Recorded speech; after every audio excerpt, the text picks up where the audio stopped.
O Banco Central do Brasil registrou um prejuízo de 298 bilhões de reais em 2022, mas outros bancos centrais mundo afora perderam ainda mais dinheiro.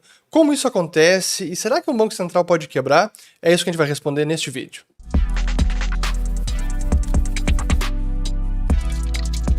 Pessoal, antes de começar o vídeo, apenas um recado importante, porque eu gostaria de contar para vocês da segunda edição do curso Como Investir em Cripto na Bolsa, uma parceria da QR Asset Management e com a B3, a Bolsa do Brasil. Eles me convidaram mais uma vez para fazer parte desse treinamento muito bacana. São 17 aulas gratuitas, divididas em 4 módulos, onde vocês vão aprender sobre Bitcoin, Ethereum, análise on-chain, NFTs, Web3, metaverso, e é um time de primeira com 7 especialistas e eu sou um dos professores. Todas as informações estão no link abaixo na descrição do vídeo, então aproveitem e reservem já a sua vaga. Muito bem, a todos aqueles que estão chegando agora aqui no canal, meu nome é Fernando Urch, aqui a gente fala de economia, mercados e investimentos. Se vocês gostarem do conteúdo, considerem se inscrever ativando o sininho aqui embaixo e também compartilhando este vídeo. Pois essa notícia fez manchete em vários jornais de que o Bacen perdeu quase 300 bilhões de reais, e a verdade é que isso era até esperado. Por conta da conjuntura internacional de disparada nas taxas de juros em 2022, o que impactou outros bancos centrais que também perderam centenas de bilhões de dólares. E já respondendo a pergunta na introdução, não, um banco central não pode quebrar como vai à falência um banco comercial, mas eu vou explicar isso mais para o final do vídeo. Antes eu quero explicar então essa conjuntura internacional, depois falar de como isso afetou outros bancos centrais, o próprio Federal Reserve, o Banco Central do dólar, e depois o resultado do Bacen para que a gente entenda muito bem os movimentos de balanço e o que explica esses quase 300 bi de prejuízo. Primeiro, até para colocar em perspectiva o tamanho desse prejuízo, aqui tem a notícia do Valor Econômico, então quase 300 bilhões, e isso equivale a mais do que o triplo do lucro dos 4 principais bancos brasileiros no mesmo ano. Aqui tem uma notícia, então, com a rentabilidade de Bradesco, Santander, Itaú e Banco do Brasil, que em 2022 lucraram 96 bilhões e apenas o Bacen perdeu quase 300 bi. Então, só para colocar em perspectiva o tamanho desse prejuízo. Mas explicando então por que isso aconteceu, foi tanto um efeito da variação cambial, mas foi principalmente por conta da alta de juros nos Estados Unidos e no restante do planeta, mas liderado pelas taxas americanas. E é o que eu quero mostrar agora, então, nos principais gráficos aqui. Tivemos, então, a alta do Treasury de 10 anos, que é a principal taxa de juros, é a principal referência que baliza todo o restante, que chegou a quase 4,4% em 2022, mas assim subiu também a taxa de 2 anos, de 1 ano e de 3 meses. Mas o principal efeito no preço dos ativos é a taxa de longo prazo, representada então aqui pelo Treasury de 10 anos, que fechou em 2022 em quase 4%, sendo que iniciou o ano em menos de 1,5%. Então essa alta ela é muito relevante. Para ter também uma noção da magnitude desse movimento, foi a maior alta percentual do Treasury de 10 anos desde 1960. Então lá se vão várias décadas e foi a maior alta. E o impacto no preço dos ativos é uma queda brutal de valor de mercado, não apenas em ações, mas também de renda fixa. Esse é o gráfico com o valor dos Global Bonds, são bonds mundiais, inclui corporativos e soberanos também, que chegaram a valer mais de 70 trilhões de dólares no pico de 2021, mas desde então vem caindo e acumulam já a perda de mais de 35 trilhões de dólares, que é o próximo gráfico aqui, ó, o drawdown máximo, que foi mais de 35 trilhões em 2022, superando 2008, que foi uma queda de cerca de 22 trilhões de dólares, e percentualmente 2022 também bateu esse recorde. Mas qual é o impacto que isso tem? Não apenas investidores, fundos de investimento, hedge funds, que acabam sendo afetados por essa alta dos juros e prejuízo no preço dos ativos, mas também as autoridades monetárias, especialmente os bancos centrais de países emergentes e que acumulam ativos em dólares como suas reservas internacionais, que é o caso do Bacen. O principal ativo que o Bacen tem como reserva cambial é Treasury americano. Então essa disparada de juros impacta os ativos também de bancos centrais, mas também tem impactado o próprio Federal Reserve. E eu quero começar explicando então o movimento do balanço do Fed. Aqui temos o gráfico com as remessas que o Fed faz ao Tesouro americano. É um gráfico com remessas semanais, então é de fluxo. Mas o que acontece é que até o início do ano passado, onde o Fed repassava cerca de 5 bilhões de dólares semanalmente para o Tesouro, começou a registrar um prejuízo, acumulando no dia 22 de fevereiro quase 36 bilhões de dólares. Isso é um prejuízo operacional. Porque, claro, como o Fed começou a pagar juros sobre as reservas bancárias, e essa é a política monetária atual, onde o Fed paga juros sobre reservas, à medida que o Fed foi aumentando a taxa de juros, isso acabou significando prejuízo, ou uma despesa maior. Os bancos têm trilhões de reservas no Fed, quanto mais ele paga juros sobre as reservas, maior a despesa com juros, e 2023 deve ser o primeiro ano desde 1915 que o Fed vai registrar um prejuízo operacional. Portanto, ele não está mais repassando lucro, mas sim tem agora recursos a receber do Tesouro. Isso significa que esse prejuízo deve ser coberto pelo Tesouro Nacional. Pois bem, essa é apenas a foto do prejuízo operacional. Mas se a gente olhasse pela marcação a mercado, isso é, o quanto variou o valor dos ativos que o Fed detém no seu balanço, que chegou em ativos totais, foi quase 9 trilhões de dólares, foi depois da pandemia, de todas aquelas rodadas de afrouxamento quantitativo, mas agora que está na posição inversa de aperto quantitativo, está vendendo ativos para o mercado e os preços ativos caíram bastante.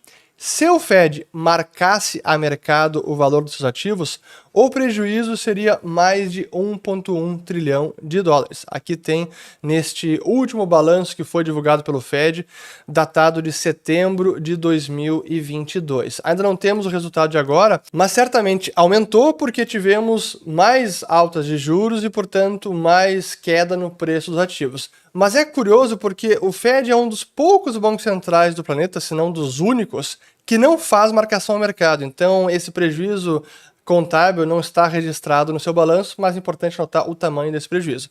Mas outros bancos centrais sim registram a marcação ao mercado, como é o caso do Banco Nacional Suíço, que acabou registrando um prejuízo recorde de 143 bilhões de dólares em 2022. E aqui o caso do SNB, ele é mais curioso também, porque o SNB, o Swiss National Bank, ele compra não apenas ativos soberanos, como títulos de dívida dos Estados Unidos, da Alemanha, de vários países na Europa, mas ele também compra bons corporativos e também ações de empresas. O SNB chegou a ter um portfólio de mais de 100 bilhões de dólares de ações americanas, é um dos maiores acionistas da Apple, praticamente todo o índice SP500, o SNB tem alguma posição, e com essa queda das ações e dos bonds, o prejuízo que o SNB teve foi então esses mais de 140 bilhões de dólares, que é quase o triplo do que teve o Banco Central do Brasil. E aqui a gente vê primeiro o resultado aqui percentual, tanto das ações, que é em azul, quanto dos bonds, quase 20% cada um deles, que fez com que o Banco Nacional Suíço tivesse esse prejuízo recorde em 2022, depois de vários anos de lucros e de repasses à Confederação Helvética nos últimos anos. Aqui o prejuízo trimestral que começou a ser brutal a partir do último trimestre de 2021. Então esse é o caso interessante do Banco Nacional Suíço. No Banco Central Europeu é similar, também teve uma despesa com juros de 2 trilhões de euros em 2022. Então, vários bancos centrais aí sendo impactados e agora o BCE, pela primeira vez em 15 anos, não vai ter um lucro na sua demonstração de resultado. Pois bem, agora vamos falar sobre o Banco Central Brasileiro, porque sim, foi um prejuízo recorde, ele era esperado por conta dessa disparada nas taxas de juros, a queda no preço dos ativos, E é o oposto do que nós tivemos em 2020. Se a gente olhar aqui o resultado, então, do prejuízo do resultado do Bacen, 298 bi em 2022, 86 bi de lucro em 2021, sendo que em 2020 foi um resultado positivo de 470 bi. Aqui tem tanto o efeito da queda das taxas de juros, então o valor dos ativos aumentou em 2020, mas não tanto, porque os juros já estavam no patamar bem baixo, mas aqui o principal efeito foi a variação cambial. Como o real se desvalorizou, a taxa de câmbio aumentou, aquelas reservas internacionais que o Brasil, que o Bacen tinha, em reais passaram a valer muito mais.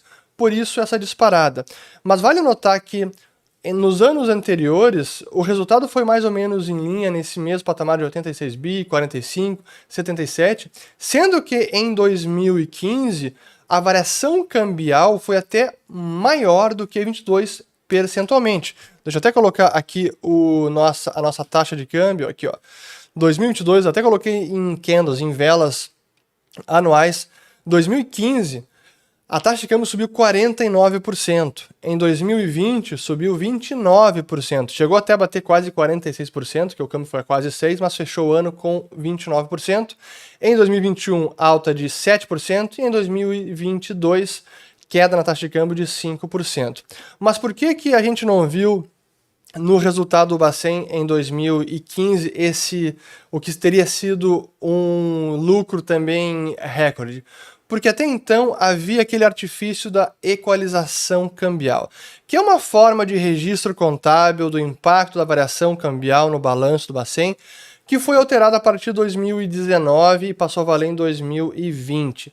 Eu fiz um vídeo sobre isso, vou colocar até o link aqui em cima, onde eu explico mais detalhe isso. Por isso que a gente não viu essa variação tanto, a variação cambial, que ela acabou não passando mais pela conta de resultado e passou a registrar no resultado em 2020 em diante, por isso esse grande impacto. E a gente precisa entender agora o impacto aqui no próprio balanço do Bacen, porque esse resultado negativo acabou exaurindo a reserva de resultado, diminuiu o patrimônio do Bacen e está obrigando também o Tesouro Nacional a aportar recursos para cobrir o restante do prejuízo, que chega a 36 bilhões. Então, esse prejuízo de 298 bi vai ser coberto por 179 bi de reserva de resultado, uma reversão, redução do patrimônio em 82 bi e mais 36 bilhões de tesouro. Então o tesouro vai aportar títulos para cobrir esse prejuízo. Olhando agora e explicando um pouco desse resultado do Bacen, a gente tem aqui tanto um prejuízo operacional quanto um prejuízo por conta da variação cambial e da disparada nas taxas de juros. O prejuízo operacional, ele é explicado pela elevação da taxa de juros e porque em moeda local o Bacen tem muito mais passivos do que ativos. Olhando aqui o total de passivo em moeda local, 3,4 trilhões de reais, sendo que ativos 2,2 trilhões. E boa parte deste passivo está aqui na conta única do Tesouro. Isso significa que quando a taxa de juros sobe, o Banco Central tem uma despesa maior, porque ele remunera a conta única do Tesouro, assim como remunera as reservas bancárias, que são as contas que os bancos comerciais têm depositados junto aqui à autoridade monetária. Então tem aqui os 600 bilhões de reais de reserva bancária. Pois bem, então esse é o prejuízo operacional. Do lado do prejuízo contábil, tem a ver justamente então com a variação cambial, que para esse ano foi positiva, então houve uma queda no preço, no valor dos ativos, mas foi uma variação muito negativa pela disparada de juros. E aqui a gente tem, então, ganhos ou perdas com instrumentos financeiros classificados como valor justo por meio do resultado. 170 bilhões de prejuízo. Esse é o efeito, principalmente, da disparada nas taxas de juros. Como o Bacen tem treasuries que vencem um ano, de 2 anos, de 5, de 10 anos também, quando eleva a taxa de juros, cai o preço dos ativos, o Bacen também é impactado. Importante lembrar, porque muita gente pode ter se perguntado, bom, mas se o Bacen teve aquele resultado positivo de 470 bilhões em 2020, Por que agora, tendo esse prejuízo que foi menor que aquele lucro anterior, o Tesouro está sendo obrigado a cobrir esse prejuízo? Porque houve uma transferência do Bacen ao Tesouro de 325 bilhões de reais em 2021. Aqui está, eu lembro bem desta operação, até fui crítico dela, fiz um vídeo, vou colocar o link aqui em cima para quem quiser entender esse movimento, mas por isso que não foi possível absorver esse prejuízo de agora com o lucro anterior, porque esse lucro foi repassado ao Tesouro e agora o Tesouro está tendo que cobrir parte do prejuízo, coisa que já era esperado e eu falei isso até naquele vídeo. Pois bem, isso sobre então o resultado do Bacen e resultado de outros bancos centrais. Agora o que é importante, que é a pergunta final, por que um banco central não pode quebrar? Porque ele é não apenas a autoridade monetária, então ele tem algumas prerrogativas e privilégios, ele é o banco criador de moeda e tem monopólio de emissão de moeda, tanto a moeda de curso legal, que é o meio circulante, o papel moeda, como as reservas bancárias, que é o dinheiro eletrônico criado pelo Banco Central. E isso vale para o Bacen, para o Fed, para o Banco Nacional Suíço, para qualquer autoridade monetária. O outro fato curioso pelo qual um Banco Central não quebra é quando a gente olha o passivo do Banco Central, ele é um passivo sui generis, porque ele é um passivo restituível ou resgatável em outro passivo que é criado pelo próprio Banco Central. Por exemplo, não há uma corrida bancária na qual um banco comercial, vamos lá, o Itaú resolve, quero sacar o dinheiro do Bacen porque eu não confio mais no Bacen. Teve prejuízo, quero tirar meu dinheiro do Bacen. Como é que o Itaú tiraria o seu dinheiro do Bacen? Ele pediria um resgate da sua reserva bancária e o Banco Central entregaria meio circulante, papel moeda, que é o próprio Banco Central que emite. Então é um passivo resgatável em passivo dele mesmo. Por isso que um Banco Central não quebra e porque na prática jamais haveria uma corrida bancária dessa maneira. E o outro fato é que esses prejuízos, que são prejuízos contábeis, eles podem ser carregados por muito tempo. Até no próprio caso do Federal Reserve, que mudou a sua forma de contabilizar o prejuízo, desde 2011 o Fed pode registrar um passivo negativo. Então, se o Fed seguir incorrendo em prejuízos, como vai acontecer ao longo de 2023 e possivelmente ao longo de 2024, porque as taxas de juros ainda estarão num patamar, imagino eu, num patamar mais elevado, isso significa que o prejuízo do Fed vai seguir aumentando. Deixa eu colocar aqui até para mostrar justamente como isso acontece. O passivo negativo não é uma invenção minha, isso está acontecendo.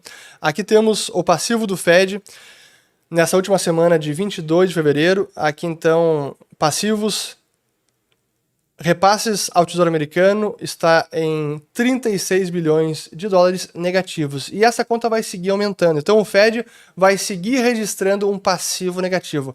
Qual é o banco, qual é a empresa que pode fazer isso? Ninguém.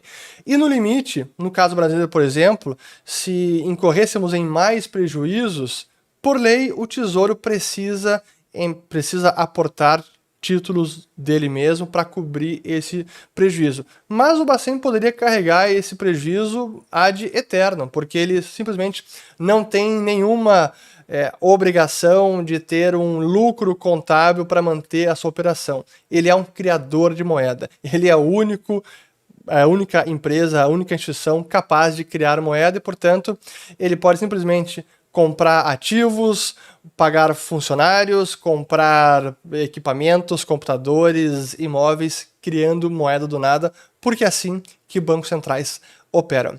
Espero que tenha ficado claro agora por que os bancos centrais tiveram prejuízo em 2022, por que esse prejuízo bilionário do Bacen. Espero que tenham gostado, compartilhem e voltem no próximo vídeo. Obrigado. Pois bem, eu acabei tendo que gravar quase duas vezes esse vídeo, porque no meio do vídeo faltou luz aqui em casa. Estou gravando nessa sexta-feira, 8 da noite, mas enfim, agora ficou bom. Espero que tenham gostado. Valeu!